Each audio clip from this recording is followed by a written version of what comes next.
अब सबसे successful club कौन सा था? Jacobin clubs. ठीक है, जैकोबिन क्लब सबसे सक्सेसफुल था and it was under the leadership of Maximilien Robespierre. ठीक है, उसने रैलीज करी और उसने ड्रेस कोड रखा। ड्रेस कोड में क्या था? स्ट्रिप ट्राउजर, रेड और व्हाइट स्ट्राइप्स का ट्राउजर था। Hello everyone, I am Bhavna Sania and I am back with new video for class 9th and yes, आज की वीडियो में हम टॉपिक 3 कर रहे हैं फ्रेंच रेवोल्यूशन का, which is topic 3 of your NCERT book as well, abolishing monarchy. For the notes of this chapter, important question answers, answer write information, and the test on this chapter, you can visit our website. The link is in the description box. And yes, let's get started to this. तो अभी हमने last topic जो पढ़ा था उसमें ये पढ़ा था कि कॉन्स्टिट्यूशनल मोनार्की कैसे आई फ्रांस में। अब हम ये पढ़ेंगे कि मोनार्की को अबॉलिश कैसे किया। ठीक है, ये टॉपिक 3 है आपका। सो अब किंग लुई 16 हमने ये पढ़ा था, एक चीज याद होगी आपको, हमने लास्ट टॉपिक में ये पढ़ा था कि किंग ने नेशनल असेंबली को एक्सेप्ट कर लिया था, नेशनल असेंबली ने अपना कॉन्स्टिट्यूशन बना लिया था। ठीक है, और किंग अकेला पड़ गया था, ये भी हमने पढ़ा था। ठीक है, तो अब एक चीज यहाँ पे याद रखना कि जो किंग लुई 16 है वो ऑस्ट्रिया एंड प्रशिया के साथ मिल गया था। He join hands with Austria and Prussia. तो अब हम यहाँ देखेंगे मोनार्की को अबॉलिश कैसे किया गया। एंड किंग लुई 16 ने क्या किया? एक षड्यंत्र रचा, कॉन्स्पिरेसी प्लान करी कि भाई हम नेशनल असेंबली पे कैसे अटैक करेंगे। और नेशनल असेंबली को पहले ही इस बारे में हिंट हो गया था। ठीक है, understanding such upcoming conspiracy against national assembly, national assembly ने क्या किया? एक मीटिंग बुलाई और उस मीटिंग में वोटिंग करी whether to wage a war against king और नॉट। और जो वोटिंग थी वो वॉर के फेवर में आई थी कि ठीक है, वॉर करना चाहिए हमें अगेंस्ट किंग। ठीक है, सो वोट क्या डिसाइड करने के लिए किया गया? Whether to war wage a war against nobility or not, that is French people and aristocrats, जो ये ऑस्ट्रिया और प्रशिया को अरिस्टोक्रेट्स बोला गया है यहाँ पे, जिनके साथ लुई 16 मिल गया था। तो यहाँ पे नेशनल असेंबली ने वोटिंग करी एंड यस, वोटिंग में ये आया कि हाँ, हमें वॉर डिक्लेयर कर देना चाहिए। ठीक है, अब वॉर स्ट्रगल क्या था? एक तो third state versus nobility plus aristocrats था, मतलब थर्ड स्टेट मतलब national assembly versus Louis 16 and Austria and Prussia. ठीक है, समझ आया? Man went into the war, इन्होंने स्ट्रगल क्या क्या किया? मैन वॉर लड़ने गए, विमेन अर्न देयर लिविंग। ठीक है, एंड उस टाइम पे बहुत ज्यादा इकोनॉमिक क्राइसिस भी आ गए ड्यूरिंग वॉर। ठीक है, लोगों ने अपने क्लब्स बनाने शुरू कर दिए। ठीक है, क्लब्स बना के they met at coffee shop, salons. ठीक है, क्यों मिलते थे कॉफी शॉप्स और सैलॉन्स में? टू बेसिकली वॉर पॉलिसीज बनाने के लिए मिलते थे, रैलीज मूवमेंट बनाने के लिए मिलते थे। और उस टाइम पे एक पेट्रियोटिक सॉन्ग भी बना था जिसका नाम था मार्सलेस। एंड अब मार्सलेस जो है नेशनल एंथम है फ्रेंच का, फ्रांस का, and it was written by Roger de Lisle. Clear, written by Roger de Lisle. ठीक है, and now it is the national anthem of France. Rallies हुई थी and उस rallies में inspire किया गया था, लोगों को मोटिवेट किया गया था कि वॉर में पार्टिसिपेट किया जाए ताकि हम नोबिलिटी और अरिस्टोक्रेट्स के अगेंस्ट लड़ सके। ठीक है, अब सबसे सक्सेसफुल क्लब कौन सा था? Jacobin clubs. ठीक है, जैकोबिन क्लब सबसे सक्सेसफुल था and it was under the leadership of Maximilien Robespierre. ठीक है, उसने रैलीज करी और उसने ड्रेस कोड रखा। ड्रेस कोड में क्या था? स्ट्रिप ट्राउजर, रेड और व्हाइट स्ट्राइप्स का ट्राउजर था। ठीक है, plus red cap. Red cap was the symbol of liberty. ठीक है, अब ट्राउजर्स, ट्राउजर्स जो थे वो सैन क्लूटोस थे। ट्राउजर्स क्या थे? सैन क्लूटोस विदाउट नी ब्रीचेस। ठीक है, नी ब्रीचेस जो थे वो सिर्फ किंग पहनते थे। ठीक है, and nobility were the one who वोर नी ब्रीचेस। तो जो जितने भी जैकोबिन क्लब्स के लोग थे जो ट्राउजर पहनते थे वो विदाउट नी ब्रीचेस पहनते थे। क्लियर, समझ आया? सो ये था अबाउट मोस्ट सक्सेसफुल क्लब्स। उसके बाद क्या हुआ? पेरिस भी ऑल्सो एंटर्ड द वॉर। उस टाइम पे बैड हार्वेस्ट था, बैड हार्वेस्टिंग की वजह से जो पेरिस थी वहां उनको खाना नहीं मिल रहा था। और जब भी ऐसी सिचुएशन आती है पेरिस में, उनको लुई 16 से हेल्प मिलती थी, किंग से हेल्प मिलती थी, बट इस बार किंग ने हेल्प नहीं करी पेरिस की, जिसकी वजह से जो पेरिस है वो बहुत ज्यादा एंग्री हो गया और वो थर्ड स्टेट के साथ मिल गया। ठीक है, समझ आया? So Paris was struggling, it was the time of bad harvest, food shortage हो गई। ठीक है, उनको इस बार नोबिलिटी से भी हेल्प नहीं मिली, जिसकी वजह से पेरिस काफी एंग्री हो गया and they join hand with Jacobin clubs. Jacobin club ने इसका एडवांटेज उठाया। ठीक है, एंड जैकोबिन क्लब ने पेरिस को अपने साथ मिला लिया to wage war against aristocrats and nobility. ठीक है, अब जैकोबिन और पेरिस एक थे।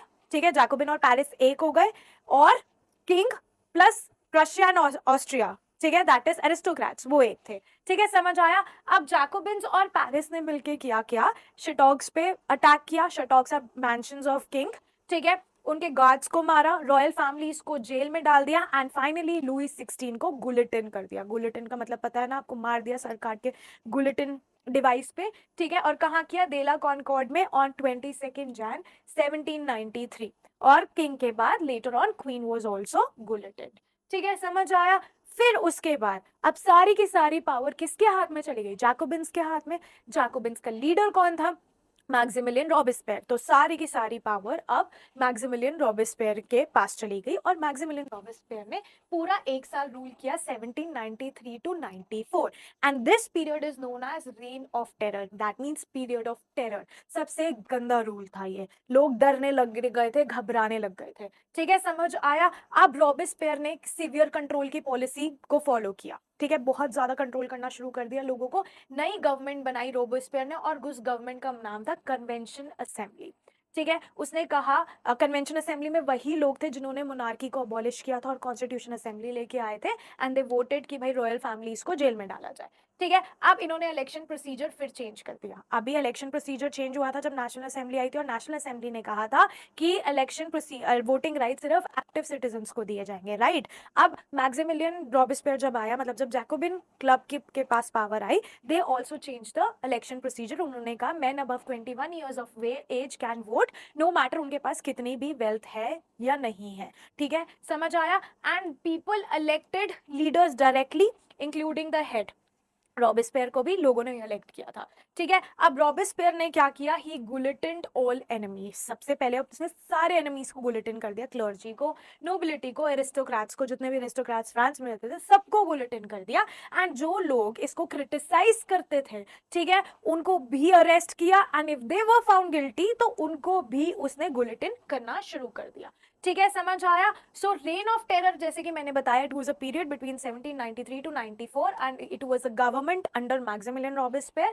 ठीक है, तो इसने क्या किया? Maximum ceiling on wage and prices, bread और ब्रेड्स वगैरह में भी राशनिंग करनी शुरू कर दी, मीट में भी राशनिंग करनी शुरू कर दी, पुअर क्वालिटी ब्रेड बिकने लग गई जिसका नाम था पेन द एग्लाइट। ठीक है, and he changes the way to address people, instead of sir and madam you have to call people as citoyen and citoyenne. Clear, समझ आया। एंड जितनी क्रुएलिटी उसने लोगों के ऊपर करी उस वजह से वो एंड में अरेस्ट हो गया एंड फाइनली उसको भी 1994 जुलाई में गुलेटिन कर दिया, जहां पे मैक्सिमिलियन रॉबेस्पियर का भी रूल खत्म हो गया, रेन ऑफ टेरर खत्म हो गया। उसके बाद डायरेक्टरी का रूल आया, रूल ऑफ डायरेक्टरी। ठीक है, अब जो रॉबेस्पियर की गवर्नमेंट है वो खत्म हो गई, सारी की सारी पावर वेल्दियर मिडिल क्लास के पास चली गई। और जैसी पावर वेल्दियर मिडिल क्लास के पास चली गई, ठीक है, पहले नेशनल असेंबली आई, नेशनल असेंबली के बाद जैकोबिन क्लब्स आए जिन्होंने कन्वेंशन असेंबली बनाई, अब वो भी चले गए। अब रूल ऑफ डायरेक्टरी आया जिसमें मैक्सिमिलियन की सारी पावर खत्म होके वेल्दी और मिडिल क्लास के पास ये पावर आ गई। इन्होंने सबसे पहले कॉन्स्टिट्यूशन को अमेंड किया और उन्होंने कहा यहाँ पे वोटिंग राइट फिर से चेंज कर दिए और इन्होंने कहा वोटिंग राइट्स जो है वो नॉन प्रॉपर्टीड पीपल को ही दिए जाएंगे। ठीक है, एक बार हम वोटिंग राइट फिर से डिस्कस कर लेते हैं। और वोटिंग राइट्स क्या थे? सबसे पहले जब सबसे पहले वोटिंग राइट्स क्या थे कि भाई किंग लुई 16 के टाइम पे हर एक स्टेट एक सिंगल वोट हो सकता है, एक one state one vote one value, ये था। ठीक है, उसके बाद नेशनल असेंबली के पास पावर गई थी, नेशनल असेंबली ने कहा था एक्टिव सिटीजन्स वोट कर सकते हैं, राइट। नेशनल असेंबली ने एक्टिव सिटीजन्स को पावर कर दी। फिर उसके बाद जैकोबिन्स की गवर्नमेंट आई थी, ठीक है, वो थी कन्वेंशन असेंबली और कन्वेंशन असेंबली ने कहा था men above 21 years of age can vote. ठीक है, men above 21 years of age can vote. अब आ गया rule of directory. Rule of directory में क्या था कि सारी की सारी पावर वेल्दियर मिडिल क्लास के पास चली गई थी और उन्होंने कहा कि नॉन प्रॉपर्टी पीपल के पास वोटिंग राइट नहीं है, जिनके पास प्रॉपर्टी नहीं है दे कैन नॉट वोट। ठीक है, अब न्यू गवर्नमेंट आई, ठीक है, लेजिस्लेचर में 2 लेजिस्लेटिव काउंसिल्स थे और उन 2 लेजिस्लेटिव काउंसिल्स ने 5 डायरेक्टर्स को, मतलब 5 एग्जीक्यूटिव को अपॉइंट किया। ऐसा इसलिए किया गया ताकि पावर किसी एक के हाथ में ना रहे और पावर डिवाइड हो जाए। पावर डिवाइडेड रहेगी तो मोनार्की दोबारा नहीं आएगी। ठीक है, it was done so that power should not remain in one hand. ठीक है, बट हमेशा क्या होता था, ये पॉइंट यहाँ पे ढंग से नहीं दिख रहा, मैं बता देती हूँ। डायरेक्टर्स और लेजिस्लेटिव के बीच में क्लैशेस रहते थे जिसकी वजह से लेजिस्लेटिव्स ने डायरेक्टर्स को डिसमिस कर दिया क्योंकि उनके बीच में हमेशा क्लैशेस होते थे। अब डायरेक्टर्स खत्म, सिर्फ 2 लेजिस्लेटिव काउंसिल्स बची।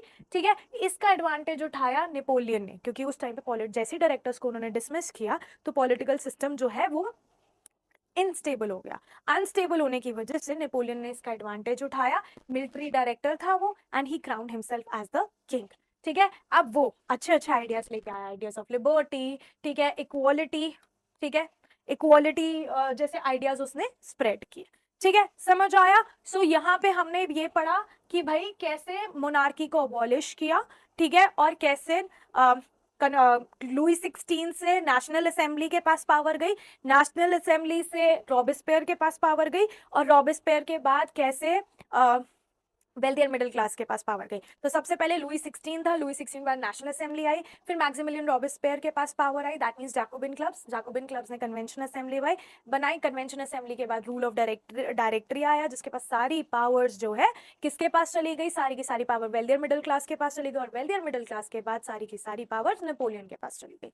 ठीक है, समझ आया। अब ये चीज याद रखना, किंग लुई 16 के टाइम पे वोटिंग सिस्टम क्या था, ठीक है, फर्स्ट स्टेट के पास एक वोट, सेकंड स्टेट के पास एक वोट, थर्ड स्टेट के पास एक वोट। फिर नेशनल असेंबली आई, उन्होंने वोटिंग सिस्टम चेंज किया और उन्होंने कहा सिर्फ एक्टिव सिटीजन्स वोट करेंगे। ठीक है, active citizens were man above 25 years of age and tax payers जो 3 डेज के इक्वल टैक्स पे करते थे। फिर मैक्सिमिलियन रॉबेस्पियर आया, नेशनल असेंबली के बाद कन्वेंशन असेंबली आई, कन्वेंशन असेंबली ने कहा man above 21 years of age can vote regardless of wealth, किसके पास प्रॉपर्टी है, कौन टैक्स पेयर है, ये हम नहीं देखेंगे। उसके बाद रूल ऑफ डायरेक्टरी आया, वेल्दी एंड मिडिल क्लास के पास पावर चली गई, उन्होंने कहा कि नॉन प्रॉपर्टी मैन वोट नहीं कर पाएंगे। तो ये वोटिंग सिस्टम हर गवर्नमेंट के बीच में क्या था, ये जरूर कर लेना। ठीक है, समझ आया। So yes, we will be coming with the next topic super soon, and for the notes of this chapter, important question answers and answer writing information and test on this chapter, you can visit our website or download our app. The link is in the description box.